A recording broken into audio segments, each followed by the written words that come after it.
પોલીસે એનસીબીના અધિકારી તરીકેની ઓળખ આપીને 9.76 લાખની છેતરપિંડી કરનારની ધરપકડ કરી છે, જેણે મુંબઈથી ઈરાન મોકલાયેલા ફેડેક્સ કુરિયરમાં ડ્રગ હોવાનું કહીને પોતાની ઓળખ એનસીબીના અધિકારી તરીકે આપી હતી। આરોપીએ સ્કાઇપ એપ્લિકેશન ડાઉનલોડ કરાવી ફરિયાદીના બેંક એકાઉન્ટમાંથી 10 લાખ રૂપિયાની પ્રી અપલોડેડ લોન મંજૂર કરાવી હતી। આરોપી સામે હરિયાણા, અમદાવાદ ઉપરાંત દિલ્હીમાં કેટલાક ગુના નોંધાયેલા હોવાનું પણ તપાસમાં બહાર આવ્યું છે।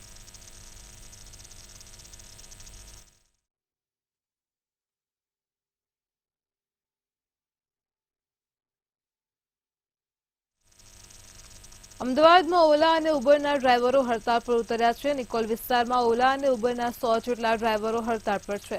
કંપની પર કિલોમીટરે ભાવ વધારો કરે સહિતના વિવિધ મુદ્દાને લઈને ડ્રાઈવરો હડતાળ પર ઉતર્યા છે।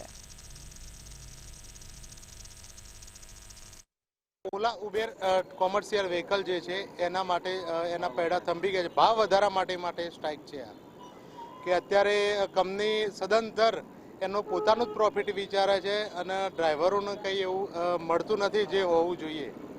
એના માટે સ્ટ્રાઇક છે। કંપનીએ પોતાનું જ પ્રોફિટ વિચાર્યું છે। દર એક ટ્રીપે એનો 5% જીએસટી કાપે છે, પ્લસ 5 લાખની જ્યારે ડ્રાઈવરની ઇન્કમ થાય છે તો 5,000 રૂપિયા ટીડીએસ કપાય છે, જે રિફંડેબલ આવતો નથી। પ્લસ બીજી વસ્તુ એ છે કે એને ડેલી એલાઉન્સ 39 રૂપિયા વધાર્યા છે। ડેલી ઓનલાઈન થાવ કે ના થાવ પણ એ 39 રૂપિયા એકાઉન્ટમાંથી માઇનસ બતાવે છે। રિક્ષાના 15 રૂપિયા કિલોમીટર આપે છે ઉબર કંપની, ઓલા કંપની, રેપિડો છે, જ્યારે અમને 8.5 થી 9 રૂપિયા કિલોમીટર આપે છે। અમારી માંગ છે કે અમને ભાવ વધારો મળે, બરાબર। 20 થી 25 રૂપિયા કિલોમીટર ગાડી જે મળવું જોઈએ, આરટીઓ નિયમ છે એ પ્રમાણે અમને ભાવ નથી મળતો। પ્લસ કંપની અમારા જોડે વધારાના ચાર્જ કાપી લે છે પૈસા। અત્યારે પ્લેટફોર્મ ફી અત્યારે 39 રૂપિયા પર ડેને કાપી લે છે, તમે ગાડી ચલાવો કે ના ચલાવો, બરાબર છે। અને અત્યારે શું છે કે વ્હાઇટ નંબર પ્લેટવાળી ગાડીઓ બહુ દોડી થઈ ગઈ છે, જે 500-700 ગાડીઓ અમદાવાદની અંદર દોડી રહી છે।